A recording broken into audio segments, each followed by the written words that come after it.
Hello everyone, my name is Sylwia Garajek and this is another episode of Valley Talks. Today we're here at Runway Incubator and I'm very excited to welcome Yaroslav Azhnyuk, a founder and CEO of Petcube, a home camera for pet owners. Yaro, thank you so much for joining me on the show. Thanks for having me.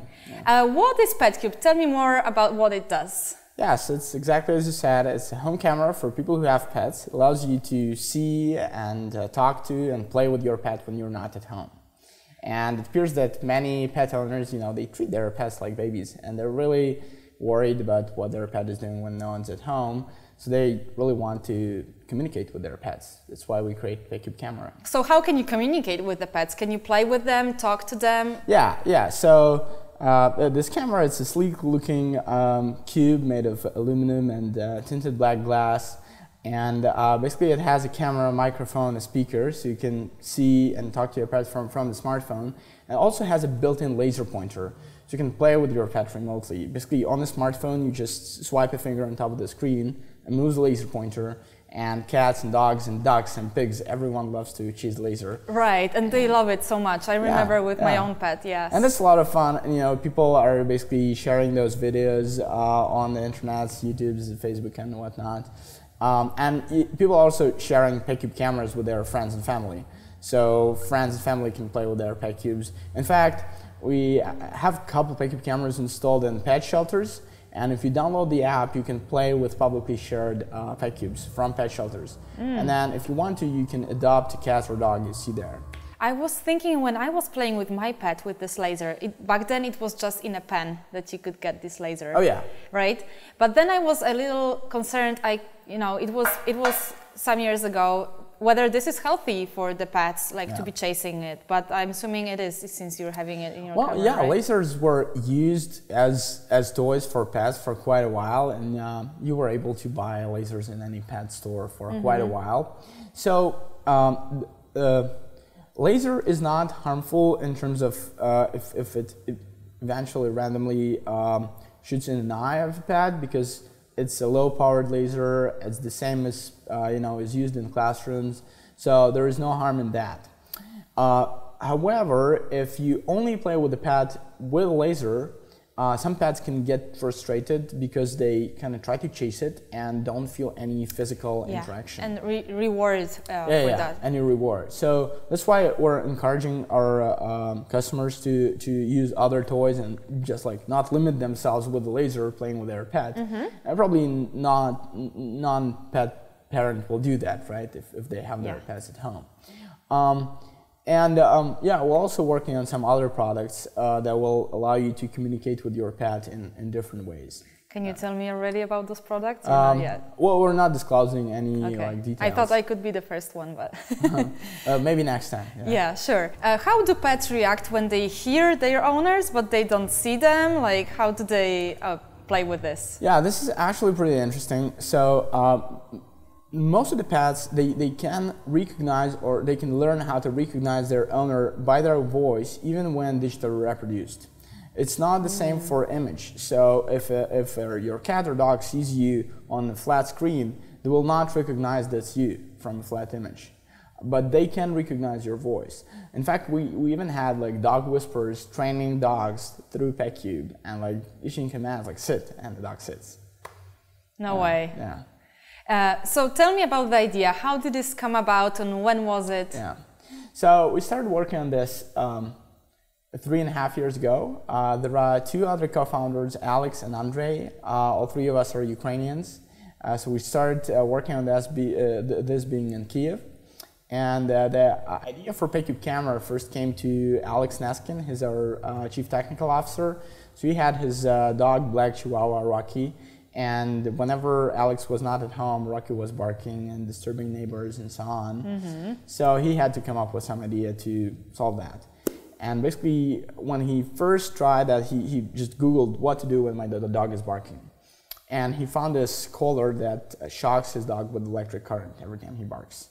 That's totally wrong, right? Right, it's extreme. And it's unhumane, right? It's put that collar on yourself and try it out. It's really bad. So he basically came up with this better idea of a camera and speaker and laser. So whenever the dog was barking, he would just play with him using laser and talk to him to calm him down, and that actually worked. So he created one for himself? He created the first prototype, basically, yeah. And he's an engineer, right? He's an engineer, yeah. Back then we were working in like digital advertising business with our third co-founder, who's designer, and we kind of loved the idea and we played with it for a while. We weren't thinking about starting a startup company from the very beginning. Then, all the friends were like, "Hey, I want this for my dog," and like some people were just joking, "Hey, you should just put it on shelves at some point." Or like, maybe, like, why not, right? But still coming back to your co-founder, did that camera that he created, the prototype, did it help with the barking and all the problems that he had? Yeah, it did. Because he was communicating with the dog? Yeah, because he was able to calm the dog down. Wow. Yeah. I mean, it probably wasn't like 100% solution, but it solved like most of it. Okay. And at the end of the day, it was like the biggest worry of every pet owner is that, like, they just need to check on their baby. It's like, of course, it's like having that peace of mind, right? And that's why people are so crazy now. I know about their Petcubes and loving them and buying them and so on. Yeah, for sure, it's incredible that these things are emerging and that we can buy those things. I had a pet for like my all like teenage years. Yeah. And I wish I could have something like this back then. Sure. And but it's good that you're doing this. So now I can, when I have another pet, I can buy it for sure. Yeah. And so coming to your story, when you were in Ukraine and you were raised there and going to school there, right? Did you ever imagine that you would move to United States? I think I didn't have any like problems with imagining or limits. And I was reading quite a lot of like fantasy books and like fiction, like Jules Verne and all of those adventures. So I was kind of open-minded kid. Yeah. Okay, so when you came up with this idea for Petcube, you decided to go for it. You were working in the advertising industry at that time, right? So what were your steps that you would take towards this business, the first steps, and how did it look back then? Yeah, well, we basically, we try to evaluate like how good of an idea it is. I think that this is very important. Know that there are so many great opportunities around, and it's very important for every person to work on the most important thing they can work on. And we kind of evaluated our situation. So we had this innovative idea, and we saw that there is probably a big market opportunity, and we caught this insight that actually pet owners are really, really worried about their pets left home alone. And then we tried to evaluate how good of a team we are to take on something like that, and to make a global product that will make, a difference in the world. And your co-founder is a CTO. He's an engineer. And your background is? My background is in engineering, so studied at Applied Math, basically electrical engineering and computer science. And our third co-founder, Andre, he has a degree in humanities, but his main profile is design, and he's like an artist, illustrator, and then switched to more of a functional design. And so you wanted to figure out whether your team is capable enough of taking this to next level, right? Yeah, and I think the important thing to understand is that none of the great entrepreneurs that surround us was born a great entrepreneur. Everyone basically become a great entrepreneur. Right. And it was more about like mental readiness. Like, okay, are we sure that we want to spend next like 5 to 10 years of our lives doing this and doing like whatever it takes to do this? Are we sure that we'll go whatever it takes us in the world to do this, and we'll be working like long hours and so on? And we're all dedicated, we're all friends and like knew each other. So we committed to it, and then like we basically committed to the idea that if we're going to do something, it should be like a global company that will change the industry, because anything less than that is basically not worth trying that hard. Like if you're going to do something, that you're going to like give all of you towards this thing. So then this better be something like meaningful, like big enough. And I think that especially I feel that in countries in Eastern Europe, many entrepreneurs are not ambitious enough, are not optimistic enough. I just had this conversation yesterday with a friend of mine, and he said that like Africa and Eastern Europe are almost like opposite in a way that in Eastern Europe people have like lots of good education, but not enough optimism. And in Africa there's like some deficit of education, but lots of optimism. Right? So maybe we should partner more with each other. Absolutely, absolutely. Yeah, I think so. So what did you decide to do next? Did you decide to like manufacture it right away, or prototype it first? Like what happened? Yeah, well, yeah, we basically sit together and try to do some like, I don't know, business planning or just planning, right? We went through like standard business planning exercise. Okay, what's our market? What's our product going to be? How long will it take us to make it? What are the key components? What are the key milestones? And from day one, we understood we want to do a Kickstarter campaign, and then Kickstarter campaign would validate if people really need it or not. This is like the first important step. Whenever someone comes up with an idea, you need to validate if enough people want to have this thing for the price that you are able to make this thing, right? And we thought, initially we thought it will take us probably around 3 to 4 months to figure out how we're going to make it, and then we'll shoot a Kickstarter video and we'll launch it. And eventually it took 14 months to launch Kickstarter. You see. Because it took us quite a lot of time to figure out how we're going to make it, how we're going to mass manufacture it, be sure that it's going to work. And we didn't want to launch Kickstarter without knowing how we're going to make it work.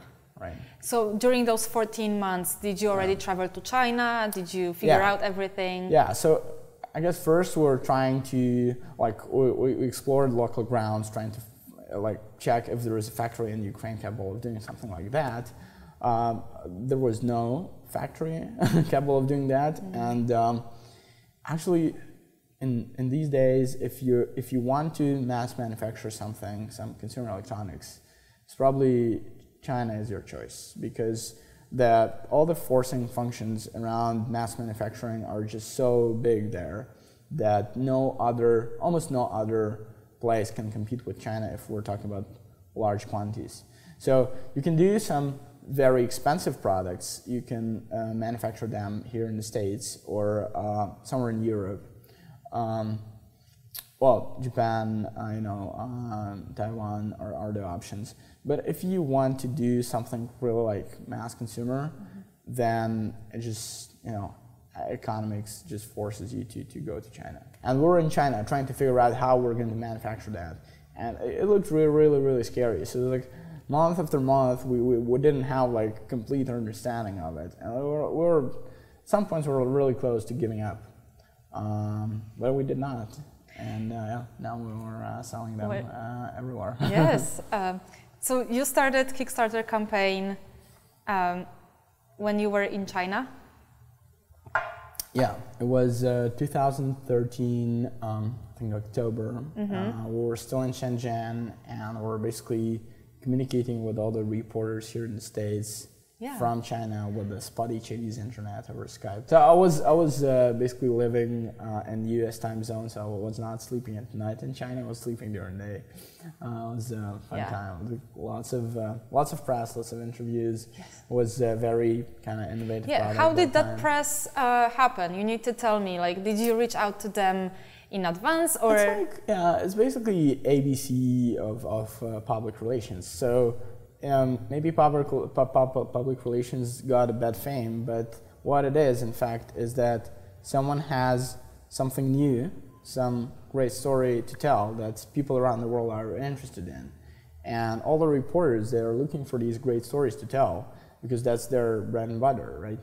So if you can match your story with the reporter who looks for a great story to tell, everyone wins, right? And the reader wins as well. So it actually started from you, that you reached out to... Yeah, basically I put together a list of, I guess, over 300 reporters from different media, and I looked them up by who writes about products in similar categories, who writes about gadgets and has pads. I would look up reporters on Twitter, like see if they mention their cat or dog, anything like that.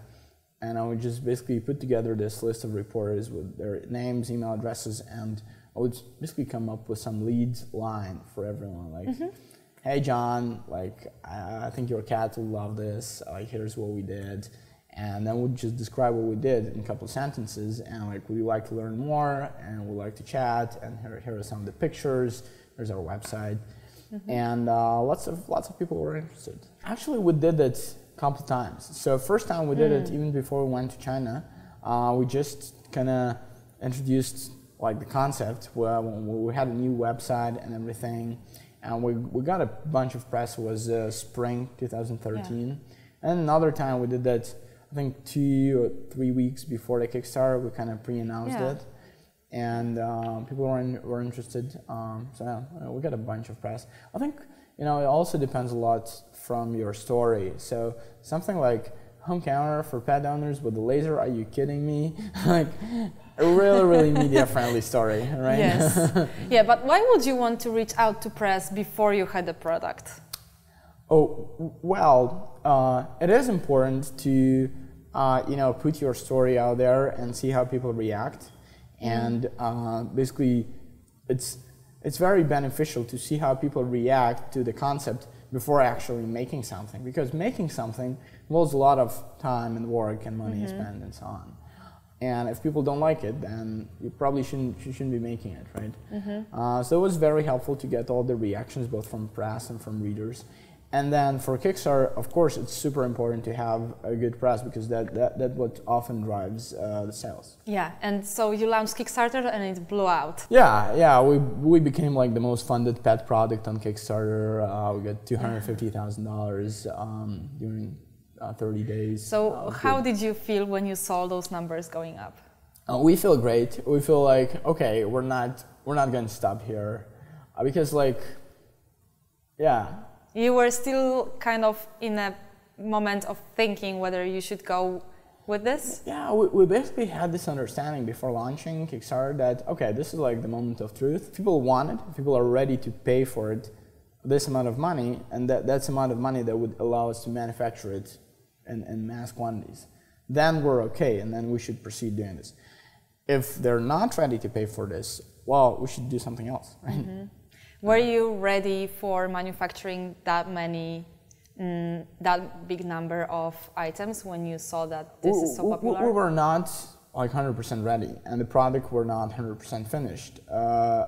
But we had like an understanding how it should happen. So we've seen how it works. Yeah, we were ready in a way and you were trying... we'll be ready later. Right, so you were trying probably to figure out things anyway on the go, right? Absolutely. Yeah. I mean, it's like for someone who have never done any like mass manufacturing before, there's a lot of learning. There's a steep learning curve. Did you have some delay when it comes to delivering the product? We did. So we promised to deliver it on May 2014. And we only delivered it in November 2014. So it was... it was a couple months. 6 months delay, yeah. It wasn't the worst delay on Kickstarter. Some products are delayed much more, but we were still very ashamed of that. And we're like communicating with our backers. They were super supportive, Kickstarter community. They're like, oh, it's okay. And then after Kickstarter, you started raising money from investors, or in the meantime, how did it look? Raising money from investors is always an interesting challenge for every new entrepreneur. So I would say you should never count on raising money from investors. You should always like build your business in a way that it would be profitable on its own. That there is some route to success without raising money from investors. And raising money from investors should only help you to accelerate, right?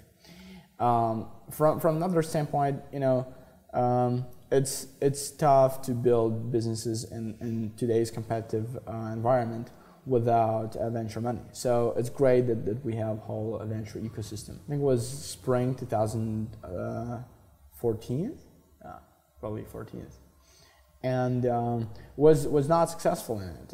And then that was before Kickstarter. Yeah, it was after Kickstarter. So before we had to ship. And I also understood that we're not going to ship in time. So we really had like a tough moment in the life of the company, and we're seeing that we're running out of money and we will not be able to raise money before we ship. And what we did is basically we were trying to boost our pre-sales, pre-orders. But that was giving us some money, but still not enough to like have all the team working on the product. So at some point we just had to basically cut salaries in half. And your role was so I just came up and said to the team that we either can like basically fire half of the team, or we'll all take salary cuts in half, and then when we go through this, when we ship the product, we'll return all the money that we would owe to all the people. And it was a moment of truth also, and all the people, all the team, they stayed with the company. And it was fantastic, and I'm so grateful to the team that everyone went through that period. And then eventually we raised some venture money and we shipped the product. And the product was doing great, people were super happy about it. And we raised a little bit more money and started ramping up our sales. So yeah, we basically went through that very hard moment in our history. Yeah. When did you decide to move to Silicon Valley? At what point? It was right after Kickstarter, so it was autumn 2013. It just like, yeah, it was just the right thing. Natural. The right thing to do, right? And we always knew that we're building a global company, that we want to learn from other entrepreneurs. I think this is like, personally, this is the most beneficial component of being in so-called Silicon Valley ecosystem, is that you learn from other co-founders, from people who've done it before. And this is the most helpful part. Of course, like venture capital is great, but also people should not be in the solution that it's easy to raise money, because it's there's a lot of money here in Silicon Valley, but there's also a lot of competition for the money. So we all hear about all those successful stories, right? But we don't hear about all those startups that are knocking the door and like hearing no all the As an entrepreneur, I can tell you, I have many fellow entrepreneurs who are trying to raise money and like were not successful in that. Or there are entrepreneurs who raised money but then failed to build a company and then didn't raise next round, didn't build a good company, and they closed doors. And your attempt was also at the beginning very hard, right? So, so and even like the most successful entrepreneurs, those who we know all these success stories, sometimes it took them tens of meetings, like 50, 100 meetings with different VCs to raise money. And actually, Peter Thiel has a very good saying on this topic. He says that the best idea is the idea that looks like a bad idea to most people. Because if something looks like a great idea to many people, it means that everyone will rush there and will be doing that, and there will be big competition for that. And whenever there is a big competition, it's really hard to build a valuable company. So the best companies, the most valuable companies in the world are in a way monopolies in some way. So you wanna look for ideas that are very maybe unintuitive, unobvious, right? Or not popular. Right. And then, for example, now, right, like there's this all craze about chatbots and virtual reality and so on. So probably now it's almost like maybe late to go into that. Or if you want to build like a chatbot or virtual reality app or something, it should be something that is probably unobvious, because if it's obvious, there are probably hundreds of people doing that. Let's talk about YC. Yeah. You graduated from it recently. Yeah. And why did you decide to apply for YC at this point, or did you try to apply before as well? Yeah, we tried applying a couple times, and we were accepted this autumn. I was talking to a couple of my friends who went through YC, and was listening to all their stories, and I understood that it would totally be beneficial for us. So I think you had to apply a couple times though, right? Yeah. So it means we're really persistent. Don't give up. Yeah, we were determined that we want to go to YC, and I'm super happy with it. It totally paid off. there are three big things, like learnings that I got from YC and implemented in the company. I think first thing is that the reason why YC is so powerful is because partners in YC, they see thousands of companies. There are for each place, there's competition of 60 companies for one place in a batch. And they see all these companies. Many of them are some of the best companies or future best companies here in the Valley. And because they see so many of them, they just have this pattern recognition, and they can tell you, all right, you're doing this and that, or we've seen 50 companies that are doing that, and 45 of them are doing this thing and it works for them. So if this thing doesn't work for you, you should figure out how to make it work, right? Or don't do this, don't do this, don't do this. We've seen companies doing that and failing, and that's not the best use of your time. The second reason why YC was helpful is because of the network of founders who already went through YC, and there is some special relationship between the people and Y Combinator. It's kind of family in a way. I know it sounds cliche, but the level of trust that exists between those founders means that you can be absolutely open about your business, and many businesses are very complicated inside. And when you're really open about it, and when you see how complicated it is for other founders, and having a conversation, a 1-hour conversation with another CEO of another company that does some kind of hardware product, in my case, is one of the most helpful experiences for me as a person who runs the company. Like a shortcut, right? Yes, in your it's like experience. The business is like getting from A to B, and it's usually like this, like zigzag, right? And all kind of advice and like learnings that you can get, they help you to straighten the path, to do less of wrong turns. Yeah. So that was super helpful. Yeah, and then it's in a shorter time. Right? Yeah.